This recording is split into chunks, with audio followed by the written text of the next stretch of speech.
자, 우리 지난 시간에 여러분들 조세호 기본 개념에 대해서 여러분들 정리해 드렸었죠? 자, 이번 시간에는 우리 그러면 세금의 흐름에 대해서 여러분들 정리를 해 드리도록 할게요. 자, 그럼 보세요. 자, 우리가 세금을 내야 할 의무를 뭐라고 이야기를 해요?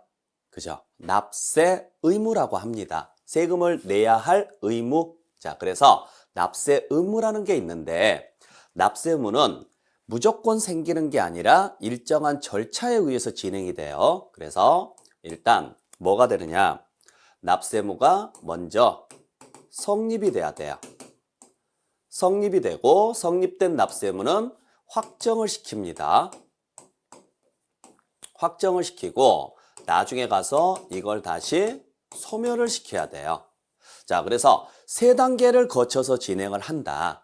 납세무가 먼저 생겨야 된다. 그리고 생겼으면은 그걸 확실하게 정하자. 확실하게 정하자를 뭐라고 이야기해요? 확정.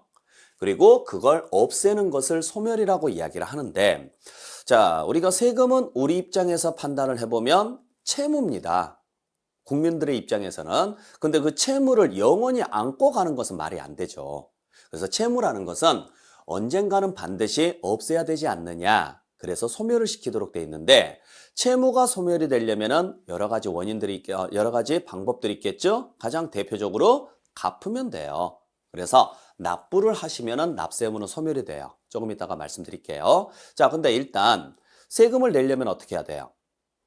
얼마인지를 알아야죠. 그 얼마인지를 아는 것을 뭐라고 하느냐? 확정이라 그래요. 얼마인지를 아는 것을. 근데 얼마인지 알기 전에 먼저 해야 될 게 뭐냐? 나한테 납세무가 있었어요? 그것부터 확인해야죠. 그죠? 아니, 나한테 납세무도 없는데 내가 세금을 얼마를 내야 될지 고민하는 것은 말이 안 되는 이야기잖아요. 그래서 납세무가 있는지 없는지 존재 유무를 확인하는 단계가 성립입니다. 자, 우리 일상생활에서도 마찬가지예요. 일상생활에서도 성립, 확정, 소멸이 그대로 대입이 되는데, 자, 예를 들어서 내가 밥을 먹어요. 근데 왜 밥을 먹어요? 우리가? 그쵸? 예, 그냥 먹을 수도 있죠. 거의 버릇처럼 먹는 사람들도 있겠지만은 대부분은 기본적으로 봤을 때 배가 고프니까 밥을 먹는단 말이에요. 자, 배가 고프다? 그게 뭐예요? 성립이에요. 자, 그러면 이제 배가 고프니까 뭐 해야 돼요? 꼭 먹어야 돼요? 아니죠. 배가 고프지만 내가 내일 내시경이 있어요. 그러면 오늘은 굶을 수도 있죠? 배가 고프지만 어쩔 수 없잖아요. 굶어야 될 상황도 발생할 수도 있고 아니면은 먹어도 되고. 자, 그때 먹는다면 뭘 먹을 건지 누구랑 먹을 건지 그걸 정하는 게 확정이라고 보시면 되죠. 그래서 먹었어요. 정해서 먹었으면 배고픔이 사라지죠. 아시겠어요? 자, 마찬가지입니다. 내가 옷이 필요해요. 그죠? 옷이 필요하다. 그게 뭐예요? 성립이에요. 그러면은 어디 가서 무슨 메이커를 어떤 옷을 살 것인지 그걸 정하는 게 뭐예요? 확정이고 그래서 옷을 사서 입으면 내 목표는 달성을 했죠. 그러니까 소멸이 되는 거죠. 쉽게 말해서 납세무가 생기지도 않았는데 확정 절차가 들어갈 수는 없다라는 이야기예요. 그러니까 제일 먼저 물어보는 게 뭐냐? 당신은 납세무가 있습니까? 없습니까? 있습니다. 그러면 두 번째 물어보는 게 그렇다면 얼마의 납세무가 존재합니까? 그게 확정. 그래서 얼마입니다. 그러면 그걸 납부하십시오. 그래야 납세무는 사라집니다. 이런 식으로 가는 거죠. 그래서 제일 먼저 우리가 확인해야 될 게 뭐부터 확인해야 돼요? 납세무가 언제 생기는지를 여러분들께서 보셔야 되는데 자, 각 세목별로 납세무 성립 시점이 쭉 나열돼 있어요. 다 외울 수는 없으니까 그냥 우리가 배울 세금 5개만 한번 정리해 볼게요. 취득세입니다. 왜 내는 세금이에요? 그죠? 글자 그대로 취득했을 때 내는 세금이에요. 그러니까 납세무가 생기려면요. 취득을 해야죠. 그 다음에 등록면허세입니다. 글자 그대로 등록을 할 때 내는 세금이에요. 그러면 납세무가 생기려면 등기하거나 등록을 해야죠. 자, 이렇듯 어떤 행위가 있어서 내는 세금 등은 그 행위가 있을 때 납세무가 생긴다. 즉, 취득세니까 뭐 할 때? 취득할 때. 등록면허세니까 뭐 할 때? 등기하거나 등록할 때 납세무가 생깁니다. 이렇게 보셔야죠.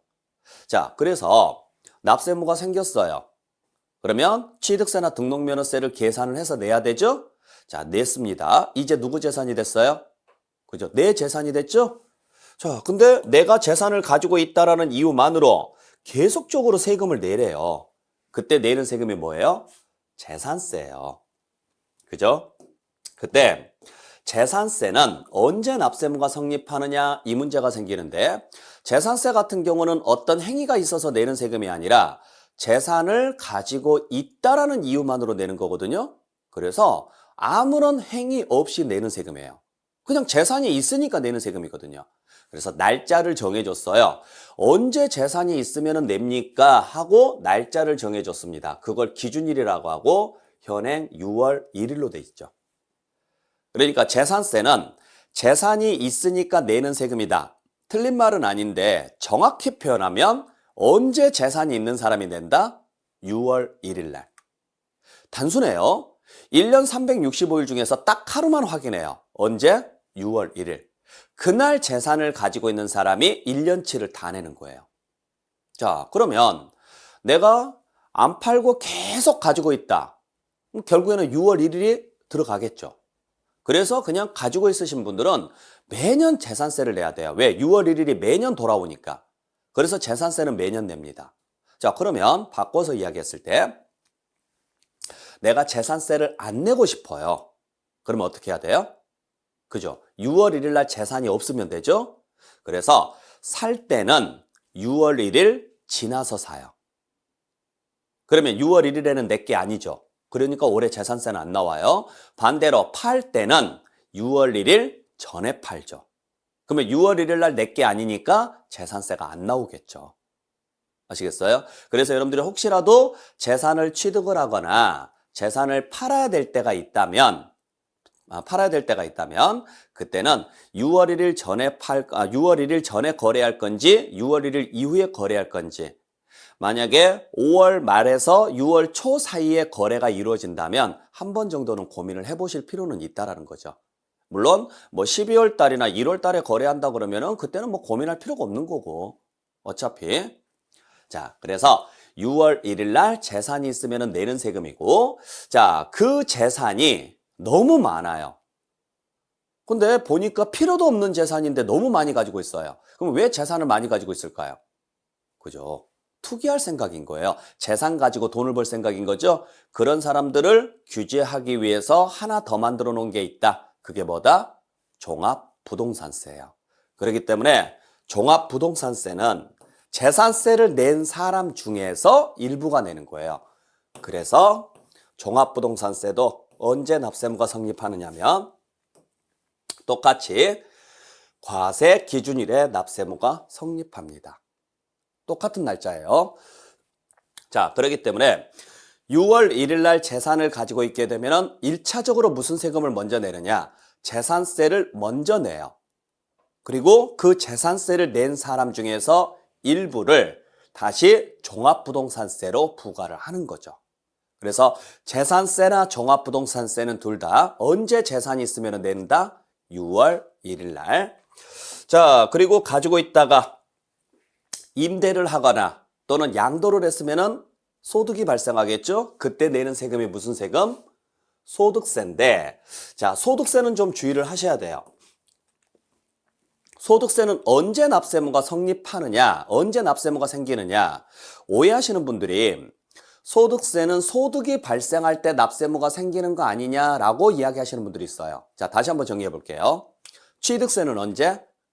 그죠? 취득하는 때. 등록면허세는 등록하는 때. 글자 그대로 가시면 돼요. 그 다음에 재산세나 종합부동산세는 과세 기준일인 6월 1일입니다. 자, 그러다 보니 소득세를 물어보니까 소득이 발생하는 때 이렇게 설명을 하시는 분들이 계시는데 소득세는 기간이 끝나는 때 납세무가 성립이 돼요. 그래서 기간별로 계산한다라고 보시면 돼요. 자, 여러분들 그 소득이라는 말이 무슨 말인지 아세요? 소득? 소득에 대한 개념을 잘 이해를 못 하시는 분들이 계시는데 소득이라는 말은 수입을 말하는 게 아니에요. 이익을 말하는 거예요. 이익. 수입하고 이익은 다른 말이죠. 즉 돈이 남아야 된다는 이야기예요. 그렇기 때문에 우리가 돈을 벌었기 때문에 내는 세금이 소득세입니다 라고 이야기하시는 분들이 계시는데, 돈을 벌었기 때문에 내는 게 아니라 이익이 생겼기 때문에 내는 세금이 소득세예요. 아셨죠? 아무리 돈을 많이 벌었어도 이익이 없으면 세금은 안 냅니다. 자, 그러면 이익은 어떻게 계산해요? 그죠? 수입에서 내가 벌어들인 돈에서 이 돈을 벌기 위해서 지출한 돈이 있을 거예요. 그걸 경비라 그래요. 필요 경비 또는 지출이라고 하거든요. 그랬을 때 수입에서 경비를 뺐을 때 플러스 잔액이 남으면 이익이라고 하고 마이너스 잔액이 남으면 손실이라고 합니다. 그때 요 이익을 우리는 뭐라고 표현하느냐면 소득이라 그래요. 그러니까 이익이라는 표현은 회계학적 개념이라면 소득이라는 표현은 경제학적 개념이에요. 같은 말입니다. 여기에 대해서 내는 세금이에요. 그러면 만약의 경우에 소득이 발생할 때 납세무가 성립합니다. 즉 소득이 발생할 때마다 세금 내주세요 라고 이야기를 하면 수입이 발생할 때마다 세금을 내란 소리밖에 안 돼요. 한번 생각해 보세요. 편의점을 운영하시는 분이 아침에 손님한테 빵을 하나 팔았어요. 뭐 수입이 있어요, 없어요? 있죠? 수입이 있었으니까 세금 내러 가야죠? 그러면 빵 하나 팔고 셔터 내린 다음에 세무서 가서 세금 내고 다시 와서 다음 손님한테 우유 하나 팔고 다시 셔터 내리고 가서 세금 내고 다시 와서 이렇게 하면 일할 수 있어요, 없어요? 없어요. 그래서 야, 이거 안 되겠다. 소득이 발생할 때마다 세금 내라고 하면 사람들 일 못한다. 그럼 어떻게 할까요? 그냥 기간별로 계산을 하자. 열심히 일하도록 놔둔 다음에 일정 기간을 한꺼번에 묶어서 계산을 하자. 그래서 기간을 잡아준 거죠. 그걸 무슨 기간이라고 하느냐면 과세 기간이라고 이야기를 합니다. 과세할 수 있는 기간이라고 하고 현행 소득세 과세 기간은 1월 1일부터 12월 31일이에요. 그러니까 1년치를 모아서 계산하자는 이야기죠. 그러면은 1년이 끝나기 전까지 세금 낸다, 안 낸다? 안 내요. 1년이 끝나기 전까지는 그냥 계속 간다고요. 어떤 날은 수입만 있던 날이 있을 것이고 어떤 날은 지출이 있던 날이 있을 것이고 상관은 없어요. 그냥 그대로 계속 놔두겠다 이야기예요. 그리고 나서 1년이 딱 끝나면 그때 가서 1년치를 모으시라고요. 모아서 세금 계산해서 내시라고요. 그러면 1년에 몇 번만 내면 돼요? 한 번만 내면 되죠. 그래서 여러분들 소득세 언제 내는지 아세요? 다음 연도 5월 달에 내요. 다음 연도 5월 달에. 언제 거? 전년도 거. 왜 5월 달이냐면 1년치를 모으다 보니까 자료 정리할 시간이 좀 필요하죠. 그래서 4개월 동안 자료 정리를 한 다음에 그 5월 달부터 시작해서 세금 신고하십시오. 이렇게 돼 있는 거예요. 그리고 근로자들 같은 경우는 연말정산을 하죠. 연말정산 여러분들 언제 하느냐면 1월 달에 합니다. 왜 1월 달에 하는지 아시죠? 마찬가지예요. 1년치를 모아서 계산을 해야 되니까 그 해에는 못 해요. 그래서 언제 하는 거예요? 다음 연도 1월 달에 하는 거예요. 연말정산을. 근데 왜 근로자들은 1월 달에 연말정산을 해주느냐면 보통 근로자들 같은 경우는 개인 사업자들하고 좀 다른 게 여러분들 요 경비가 뭔지 아세요? 요 경비가 뭐냐면 수입을 창출하기 위해서 지출된 돈이에요. 아셨죠? 그러니까 예를 들어서 식당이다. 그러면 음식점이면 음식을 만들어서 팔아가지고 받은 돈이 수입일 것이고 그 음식을 만들기 위해서 지출한 돈이 경비입니다. 이렇게 계산을 하면 되는데 그러면 근로자한테 수입은 뭐예요? 그죠? 급여죠, 급여. 그러면 급여를 받기 위해서 뭘 지출을 했어요? 늘 수업을 할 때 이런 거 물어보면 뭘 지출을 했을까? 교통비요, 뭐 이런 이야기 하는데 교통비는 근로를 하기 위해서 지출한 돈이 아니에요. 꼭 회사 갈 때만 교통비가 발생하는 게 아니거든요. 그죠? 그래서 뭐 교통비 이런 게 아니에요. 자, 근로자는 뭘 투자를 해서 돈을 벌어요? 그죠? 근로를 투자를 해서 돈을 벌죠. 즉 노동력을 제공을 해서 돈을 번단 말이에요. 그러면 경비는 노동력이 돼야 되는데 노동력을 돈으로 계산하기가 힘들죠. 그래서 정해줬어요. 수익 금액의 일정 비율만큼을 비용 처리해 주겠다고. 그걸 근로소득공제라고 하는데 문제는 근로소득공제가 수익 금액을 넘어갈 수 없습니다. 그래서 근로자는 뭐 특근을 한다거나 야근을 한다거나 하더라도 절대로 마이너스가 나올 수가 없어요. 너무 억울하죠. 그래서 근로자들은 너무 억울하고 또 근로자들은 뭐 하느냐면 매달 원천징수라는 명목으로 세금을 뜯겨요. 그러니까 원래는 세금을 언제 내야 되는데 다음 연도 5월 달에 내야 되는데 매달 세금을 내고 있어요. 월급에서. 그래서 근로자가 봉이다 뭐 이런 이야기들이 많이 나와요. 유리지갑이다, 봉이다 뭐 이런 식으로. 개인사업자들은 다음 연도에 냅니다. 그러니까 돈 열심히 모아놨다가 다음 연도에 한꺼번에 내고 또 개인사업자는요. 가라 영수증을 만들어서요. 비용 처리하거나 이런 장난질을 할 수가 있어요. 근데 근로자는 그게 안 된단 말이죠.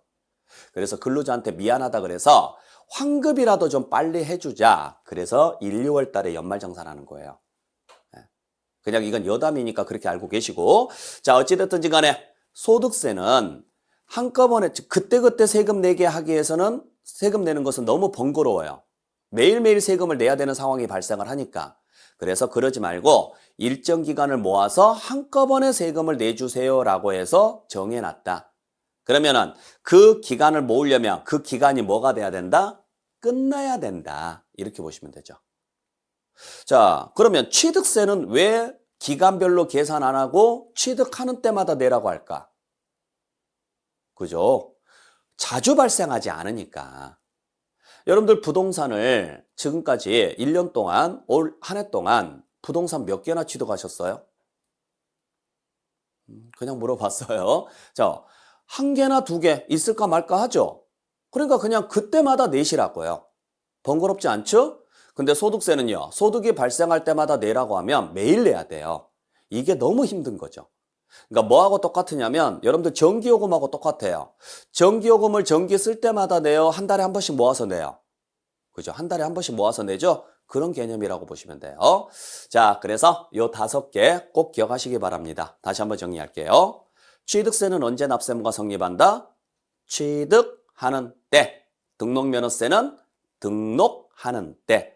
재산세나 종합부동산세는 과세 기준일인 6월 1일.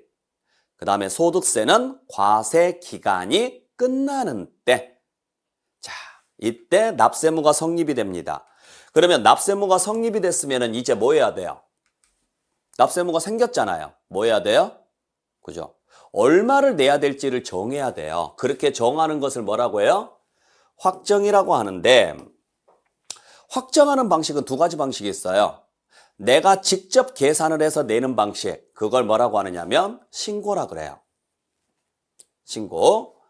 그래서 내가 직접 계산을 했다. 이걸 뭐라고 한다? 신고라고 하고, 신고를 할 때는 반드시 뭘 제출을 하느냐? 신고서를 작성을 해서 제출을 하셔야 돼요. 근데 대부분의 사람들이 본인이 신고서를 쓸 줄 모르니까 누구한테 맡겨요? 그렇죠. 법무사나 세무사한테 맡기는 거죠. 그러니까 본인이 세금 계산해서 내는 거예요. 또 하나는 내가 계산할 필요 없어요. 해당 세무서나 지자체에서 직접 계산을 해서 나한테 고지합니다. 그래서 정부가 세금 계산하는 것을 결정이라 그래요. 그래서 두 가지 방식이 있다. 내가 직접 신고하는 세금이 있고 또 하나는요. 정부가 계산해서 나한테 고지서 보내는 경우가 있고 내가 신고하는 것을 내가 계산하는 것을 신고 정부가 계산하는 것을 뭐라고 이야기해요? 결정. 이런 식으로 가는 거죠. 아시겠나요? 자, 그러면 어떤 건 신고를 하고 어떤 건 정부가 결정을 해주느냐? 간단하게 생각하시면 돼요. 정부가 내가 무슨 짓을 했는지 몰라요. 모르면 정부가 계산할 수 없죠. 그래서 나보고 신고하라는 거예요. 그래서 어쩌다 한 번씩 발생하는 사건들, 불규칙적이고 비반복적으로 내는 세금들이 있거든요. 그러한 세금들은 다 신고하도록 돼 있어요. 자, 제가 언제, 어디서, 어떤 부동산을 얼마에 샀을까요? 제가 어제 어디 가서 무슨 짓을 하고 돌아다녔을까요? 모르시죠? 그죠? 네. 정부도 몰라요. 그러니까 나보고 뭐라고 하는 거예요? 이야기하라고 하는 거예요. 야, 너 어제 어디 가서 뭐 했어? 야, 너 이번에 부동산을 샀다고 나 들었는데 누구한테 얼마에 어떻게 산 거야? 그거 다 서류에다가 적어서 내. 그게 신고제도. 아셨어요? 근데 내가 아무 짓도 안 했어요. 그냥 나는 가만히 숨만 쉬고 있어요. 근데도 내야 되는 세금. 대표적으로 재산세, 종부세죠? 이건 정부가 이미 내가 재산을 얼마를 가지고 있는지를 알고 있어요. 알고 있기 때문에 나한테 신고하라고 할 필요가 없는 거죠. 그죠? 자, 잘 생각해 보세요. 그래서 반복적으로 내는 세금들이 있거든요. 자, 예를 들어서 여러분들 자녀가 학교를 갔다가 딱 6시가 되면 집에 와요. 뭐 보통 뭐 좀 일찍 오면 한 5시 50분, 좀 늦게 오면은 뭐 친구들하고 밖에서 뭐 아이스크림 하나 먹고 들어온다. 그러면 한 6시 반? 그래서 5시 반에서 6시 반 사이에는 늘 들어옵니다, 집에. 근데 오늘 6시 13분에 들어왔어요. 그러면 물어봐요? 야, 너 어디 갔다 왔어? 라고 물어봐요? 안 물어봐요. 왜? 당연히 학교 갔다 왔을 거니까. 매일매일 반복되는 행위들이죠. 그러한 것들에 대해서는 안 물어봅니다. 알고 있으니까. 근데 늦어도 6시 반까지 들어오던 자녀분이 오늘 7시가 됐고 8시가 되고 9시가 됐는데도 안 들어와요. 그러면 연락을 하겠죠. 뭐라고? 야, 너 어디서 뭐 하고 있는데 아직까지 안 들어와? 물어보죠. 왜? 모르니까.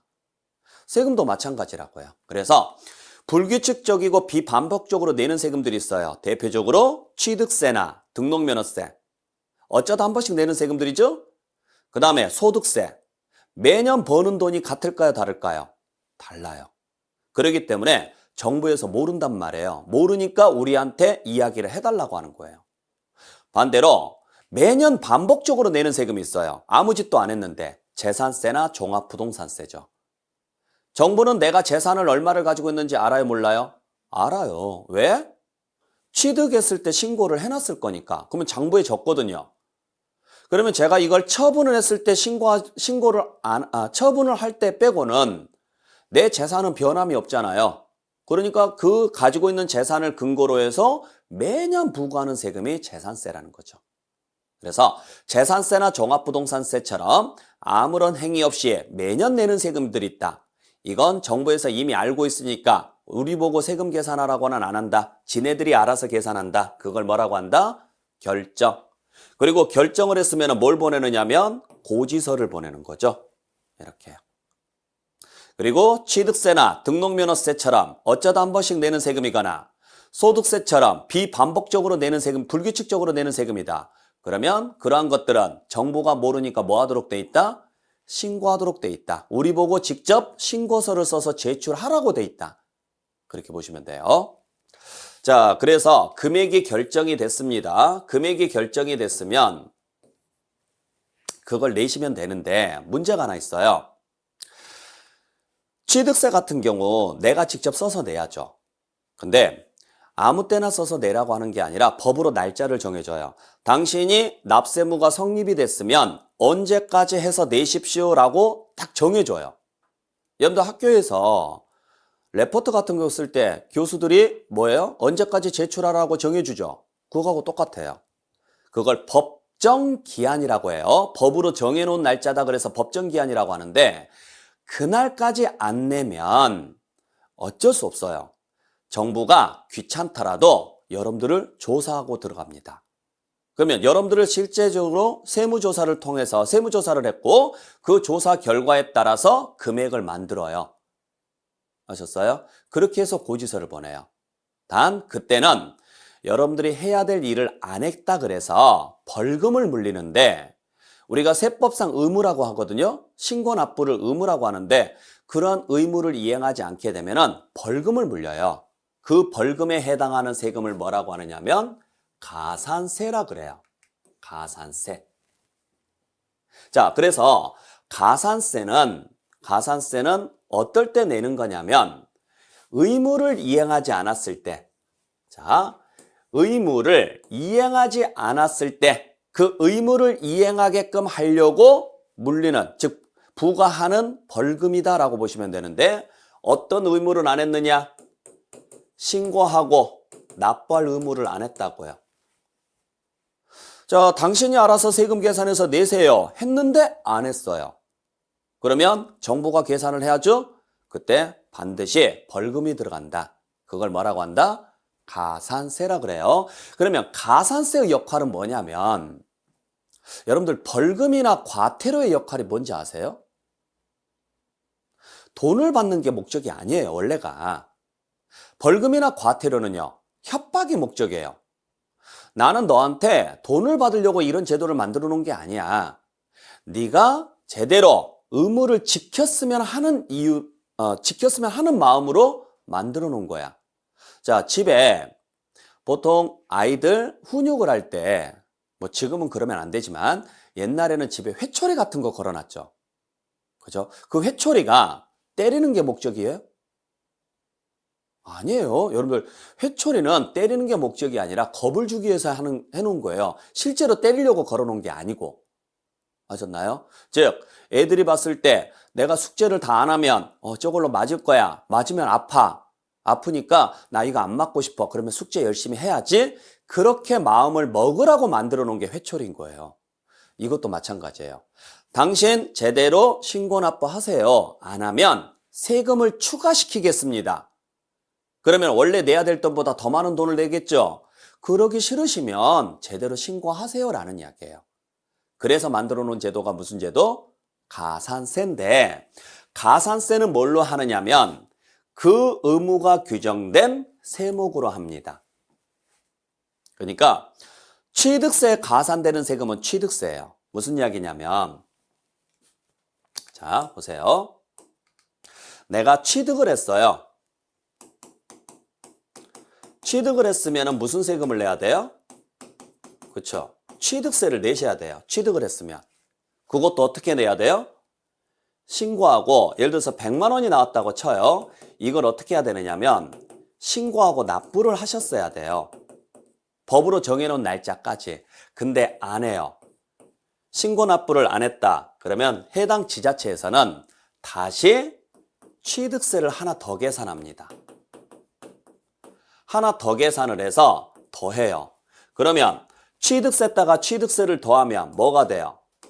그죠? 그대로 취득세가 되죠. 그리고 120만 원 늘어나는 거죠. 자, 이렇게 더해지는 세금을 뭐라고 하느냐면 가산세라고 하는데, 가산세라는 세금이 따로 있는 게 아니에요. 가산세는 명찰이에요. 제대로 신고했으면 얼마에 끝냈을 것을, 100만 원에 끝냈을 것을 제대로 신고하지 않으니까 얼마를 더 추가해서 20만 원을 추가해서 120만 원을 부과할 거야. 즉 고지서 보내서 징수할 거야. 이런 식으로 가는 거라고요. 그랬을 때 취득세에다가 뭘 더해야 취득세가 변하지 않으면서 금액이 늘어날까? 당연히 취득세에다가 취득세를 더해야 취득세가 되죠. 자, 소주에다가 이렇게 설명하면 좀 그런가요? 자, 콜라에다가 콜라를 부으면 콜라죠. 근데 콜라에다가 사이다를 부으면요. 콜라도 아니고 사이다도 아니에요. 그죠? 그러니까 금액이 즉 다시 말해서 글자가 바뀌는 거죠. 취득세에다가 가산세를 더하면은 이게 무슨 글자가 되는지 몰라요. 자, 취득세에다가 가산세를 더해 볼게요. 이게 무슨 글자예요? 읽을 수 없는 글자가 되죠. 그죠? 그러니까 취득세에다가 그 세금을 더해라. 그래서 세금은 변하지 않으면서 금액만 증가시키기 위해서 만들어 놓은 제도가 가산세입니다. 그래서 가산세는 그 의무가 규정된 세목으로 한다. 즉 취득세 가산되는 세금은 취득세로 해라. 그러면 등록면허세 가산되는 세금은 등록면허세로 해라. 이런 식으로 가야죠. 이해되셨어요? 자, 그러면은 여기서 문제가 하나 있죠? 어떤 문제가 있느냐면, 자, 여기서 하나 문제가 생기는 게, 앞에 붙는 취득세는 왜 내는 취득세예요? 그죠? 취득을 했으니까 뒤에 붙는 취득세는 잘못했으니까. 그러니까 이름은 같아요. 이름은 같은데 의미가 다르죠? 근데 내가 취득한 행위가 법률상 감면 대상이에요. 깎아주겠대요. 그러면은 요건 깎아줘야 돼, 안 깎아줘야 돼요? 그죠? 깎아줘야죠. 왜? 취득했으니까 내는 세금이니까. 문제는 얘도 깎아줘야 되느냐 이 문제가 생겨요. 얘는 깎아주면 안 되죠? 근데 뭐라고 우기느냐? 나도 너랑 이름이 같으니까 네가 감면되면 나도 감면시켜줘야 되는 거 아니냐 하고 우겨요. 그럴까 봐서 이 규정을 만들어 놨죠. 감면할 때 가산세는 자, 해당 지방세를 감면할 때 가산세는 그 감면하는 대상에 포함되지 않는다. 그러니까 얘를 감면한다고 해서 얘까지 감면되는 것은 아니라고요. 아셨나요? 네. 자, 그래서 가산세는 뭘로 가느냐? 그 세목으로 간다. 그리고 가산세는 잘못해서 내는 세금이기 때문에 해당 세목이 감면된다고 하더라도 가산세까지 감면되는 것은 아니다. 네, 그렇게 정리해 주시면 될 것 같아요. 자, 그러면 우리 가산세의 종류에는 뭐가 있느냐면 의무의 종류에 따라서 굉장히 많은데 딱 두 가지만 기억할게요. 신고를 안 했을 때, 자, 신고에 대한 가산세와 납부에 대한 가산세가 있어요. 근데 여기서는 이제 납부까지는 제가 설명 안 드릴게요. 일단 입문 과정이니까. 우리는 지금 두 가지를 해야 될 의무가 있어요. 신고를 한 다음에, 자, 신고를 한다. 이 말이 무슨 말이냐? 신고서를 작성을 해서 제출을 하는 거예요. 그러니까 먼저 뭐부터 제출을 해야 돼요? 신고서부터 제출을 해요. 어디에다가? 지방자치단체나 세무서에다가. 그러면은 해당 담당 직원은 신고서를 확인을 한 다음에 이상이 없으면 그 신고서에가 금액이 나오거든요. 그 금액을 납부할 수 있게끔 영수증을 하나 끊어줘요. 자, 잘 생각하셔야 돼요. 여러분들 절차를 잘 생각하셔야 되는데, 자, 여러분들이 뭘 작성을 해요? 신고서를 작성을 해요. 신고서. 인터넷으로 취득세 신고서, 등록면허세 신고서 검색해 보시면 바로 뜹니다. 한번 봐보세요. 신고서를 딱 작성을 해요. 그걸 어디에다가 내요? 세무서나 지자체 가서 내요. 그러면은 해당 담당 공무원이 이상이 없으면 거기에 적힌 금액을 납부할 수 있게끔 영수증을 줘요. 그러면 여러분들은 그 영수증을 받아서 어디로 가요? 그쵸? 은행으로 가요. 그래서 은행에다가 납부를 합니다. 자, 그럼 이해하시겠어요? 신고서를 먼저 내야 납부가 가능해요. 은행에 가서 납부를 하려면 영수증이 필요하고 영수증이 있으려면 신고서를 먼저 내야 되니까. 자, 그래서 신고를 한 다음에 영수증을 들고 가서 은행 가서 뭐 하면 돼요? 납부를 하면 되는데 신고를 안 했어요. 신고를 안 했어요. 그러면 당연히 뭣도 안 했을까요? 납부도 안 했겠죠. 반대로 신고는 했어요. 그러면은 영수증 받았죠? 근데 은행에 안 가요. 안 내요. 그러면 납부만 안 했을 수도 있죠? 그래서 두 사람이 존재하는 거예요. 신고도 안 하고 납부도 안 한 사람, 반대로 신고는 했지만 납부만 안 한 사람. 그래서 이 두 사람이 똑같은 벌금을 내면 안 되니까 구분해 놨습니다. 이거 안 한 사람에 대한 부분과 이거 안 한 사람에 대한 부분. 그래서 만약에 둘 다 안 했다. 그러면 두 개 다 붙고 하나만 안 했다. 그러면 하나만 붙어요. 그 중에서 이것만 지금 설명을 드리는데 다시 신고는 두 종류로 나눌 거예요. 아예 신고 안 했으면 무신고라 그래요. 신고는 했는데 법이 정하고 있는 금액보다 적게 신고했어요. 그러면 과소신고라 그래요. 자, 그러면 무신고하고 과소신고 중에서 누가 나쁜 놈? 둘 다 나쁜 놈. 둘 다 나쁜 놈이에요. 세법에서 보면. 그죠? 둘 다 나쁜 놈인데 누가 더 나쁜 놈? 그쵸, 무신고죠. 그래서 무신고가 20%고 과소신고가 10%예요. 무신고가 좀 더 나쁜 놈이니까 벌금이 더 많이 나오는 거죠. 20%가. 과소신고는 조금 덜 나쁜 놈이니까 조금 적게 나오고. 근데 이중장부를 작성하거나 허위계약서를 쓰게 되죠. 그걸 뭐라고 하느냐면 사기나 부정이라 그래요. 이건 둘 다 똑같은 놈이라 그래서 40% 붙여버립니다. 자, 그래서 무신고 가산세 20%, 과소신고 가산세 10%, 사기나 부정 나오면 40%예요. 자, 그러면은 이렇게 고지서를 받았습니다. 가산세까지 포함해서 고지서를 받든 아니면은 그냥 정상적으로 신고를 하든 해서 금액이 나왔으면 그걸 뭐 하시면 돼요? 납부하면 되죠. 그래서 납세무가 소멸이 되는데, 자, 우리가 납세무가 소멸될 수 있는 사유가 5개가 있어요. 그 5개 중에서 하나가 납부나 충당이에요. 즉, 뭐 하면 돼요? 그죠? 세금을 내면 돼요. 세금을. 아셨죠? 자, 그래서 세금을 내게 되면은 납세무는 어떻게 된다? 소멸한다. 그 정도 보시면 되고, 대신 세금을 내지 않고서도 납세무가 소멸되는 경우가 있어요. 뭐 취소가 된다거나 뭐 기간이 만료가 됐다거나 소멸시효가 완성이 됐다거나 이런 문장들은 나중에 여러분들 민법을 좀 배우셔야 이해가 돼요. 그러니까 민법 시간에 소멸시효라든지 이런 개념을 좀 정리를 하시고 나서 그때 들으셔야 돼요. 그래서 이번 입문 과정에서는 따로 설명을 안 하겠습니다. 자, 그래서 여기까지 해서 납세무 소멸까지 여러분들 정리를 해드렸는데, 자, 뒤에 부분은 이제 전부 다 뭐에 해당하는 부분이냐? 예. 뒤에 부분들은 뭐 제척기간이라는 게 나와 있고, 그 다음에 뭐 소멸시효라는 게 나와 있는데, 요건 지금 할 내용은 아니에요. 그러니까 여러분들이 지금 볼 필요는 없어요.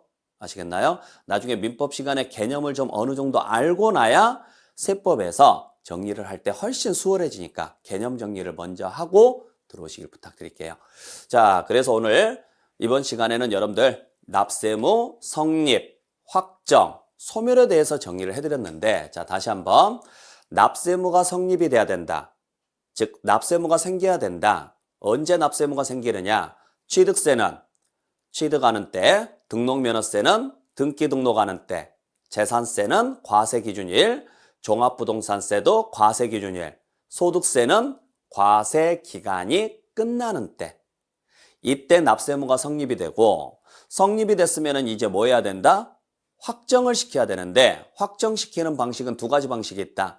내가 직접 계산해서 내는 방식, 신고, 정부가 계산해서 고지서 보내는 방식, 결정. 그래서 금액이 나왔으면 그걸 뭐 하면 된다? 납부를 하거나 충당을 하면 된다. 내가 세금 내는 것을 납부. 안 내면 끝까지 가게 되면 어떻게 되느냐면 재산을 압류를 해서 매각을 해요. 그러면 그 매각된 돈에서 채워지는 것을 뭐라고 하느냐면 충당이라 그래요. 결국 납부를 하거나 충당을 했다는 이야기는 세금을 냈다는 이야기거든요. 그러면 납세무는 소멸이 되는 거죠. 자, 개념, 흐름 잘 확인하시길 부탁드릴게요. 자, 그래서 이번 시간에 우리 소멸까지 여러분들 정리를 했고, 자, 여 내용까지는 이제 여러분들께서 지금 볼 내용은 아니니까 그냥 놔두세요. 자, 여기까지 정리하시고 다음 시간에 여러분들 취득세로 다시 찾아뵙도록 할게요. 자, 오늘 수고 많이 하셨고 여러분들 다음 시간에 뵙겠습니다. 마치겠습니다.